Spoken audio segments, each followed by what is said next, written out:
Halo teman-teman, selamat datang kembali bersama saya, Kesatria Pendidikan.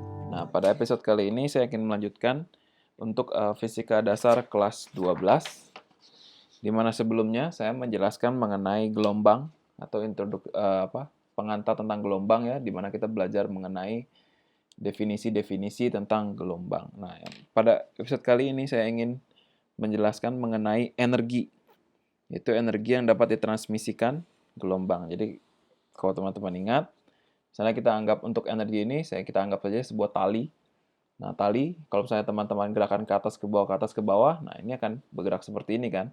Nah, kenapa tali itu bisa bergerak? Sebenarnya itu adalah energi. Oke, jadi energi yang teman-teman kasih ke tali itu, dia membuat tali itu bergerak dari ke atas, ke bawah, ke atas, ke bawah, ya kan? Jadi, ini sebenarnya jadi sebenarnya yang bergerak itu bukan talinya. Nah, talinya tetap di situ-situ aja, ya kan? Buktinya teman-teman masih pegang terus kan? Tapi yang sebenarnya bergerak itu adalah energi. Kalau misalnya saya andaikan bola-bola ini sebagai energi, jadi si energinya itu merambat dari sini ke sini, ke sini, ke sini, sampai merambat ke yang terakhir. Nah, energi ini kita bisa hitung. Itu yang disebut dengan delta E. Nah, apa itu delta E? Nah, kita tuliskan saja di bagian definisi. Kalau kita tulis, terlalu tebal sepertinya teman-teman. Tunggu sebentar. Kalau kita tulis di definisi, delta E itu adalah transmisi energi. Transmisi energi. Seperti ini. Jadi, delta E ini adalah berapa banyak energi yang dikirimkan dari titik ini ke kemana gitu, ke ujung gitu ya, ke titik selanjutnya. Nah, energi itu apa? Setengah dikali M kali V kuadrat. Setengah MV kuadrat. Nah, saya kira teman-teman pasti pernah belajar kan ini sebelumnya. Nah, cuman dalam hal ini, kalau kita ingat sebelumnya, kalau misalnya kita bagi dua seperti ini. Nah, ini disebut dengan amplitude A, ya kan? Nah, ini adalah positif amplitude, ini adalah negatif amplitude. Jumlahnya sama, maka V ini saya bisa gambarkan sebagai omega kuadrat dikali amplitude kuadrat, di mana amplitude adalah simpangan gelombang. Simpangan gelombang gitu ya. Dan omega di sini adalah kecepatan sudut.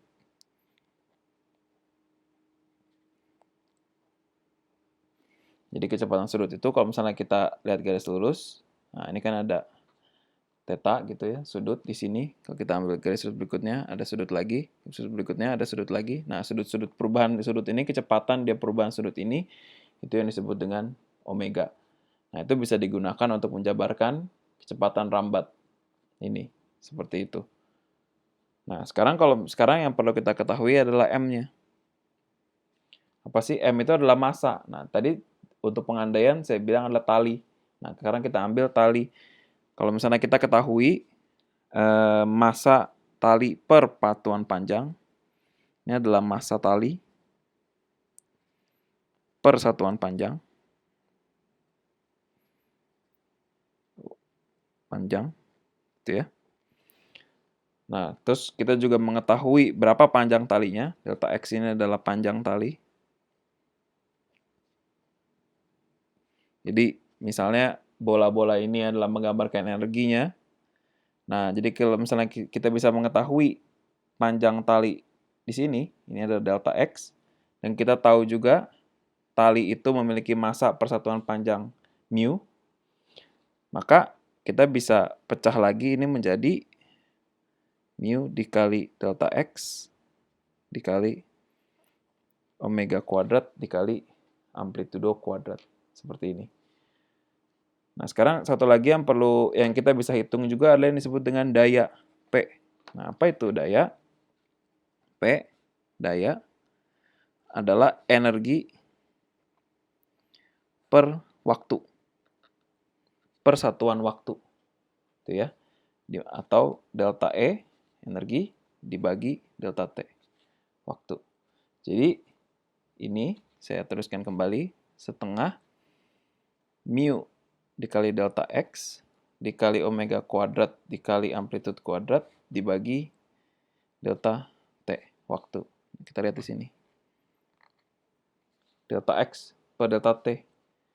Mana delta X per delta T itu adalah V, ya kan? Kembali lagi ke yang atas ini. Jadi untuk gampangnya adalah mu, massa tali persatuan panjang, dikali V.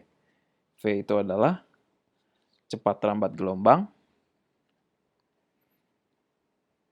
Cepat rambat gelombang. Di mana di pelajaran sebelumnya kita sudah mengetahui bahwa cepat rambat gelombang adalah panjang gelombang dibagi dengan period atau panjang gelombang dikali frekuensi, gitu ya. Dikali V, dikali omega kuadrat, dikali A kuadrat. Seperti ini. Oke, saya rasa untuk bagian ini cukup singkat, tapi mudah-mudahan teman-teman bisa mengerti. Terima kasih.